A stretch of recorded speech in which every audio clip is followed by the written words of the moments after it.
వృశ్చిక రాశి వారికి ఈ వారంలో కార్యసిద్ధి సూచనలు ఏ మేరకు ఉన్నాయండి? చాలా వరకు ఉన్నాయి. కారణం 4 గ్రహాలు యోగిస్తున్నాయి. ప్రధానంగా 6వ స్థానంలో రవి బుధులు, తృతీయంలో చంద్రుడు, దశమంలో రాహువు. విజయ సోపానాల్ని అధిరోహిస్తారు. అభివృద్ధి పదంలో పయనిస్తారు. అనుకున్న పనులు సకాలంలో పూర్తి చేస్తారు. శ్రద్ధ, పట్టుదల మిమ్మల్ని గొప్పవారిని చేస్తాయి. సందర్భోచితంగా మాట్లాడాలి. శత్రువుల నుండి ఆటంకాలు ఎదురయ్యే అవకాశం ఉంది. కుటుంబ సభ్యులతో కలిసి సంతోషంగా ఉంటారు. ఆర్థికంగా ఇబ్బందులు తొలగుతాయి.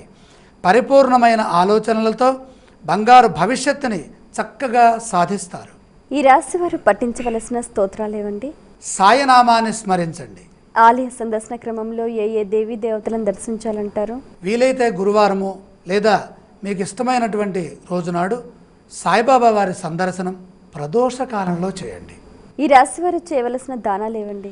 ఇక్కడ ముఖ్యంగా 5 గ్రహాలు దోషస్థానంలో ఉన్నాయి. ప్రధానంగా జన్మస్థ కుజశనులు, దశమంలో గురువు, 6వ స్థానంలో శుక్రుడు, 4లో కేతువు. రాజ్య కేంద్రగతుడైనటువంటి గోచార గురువు ఇచ్చేటటువంటి దోషాలు ప్రబలంగా ఉంటాయి. కాబట్టి శనగలు గురుప్రీతిగా దానం చేస్తే మంచిది.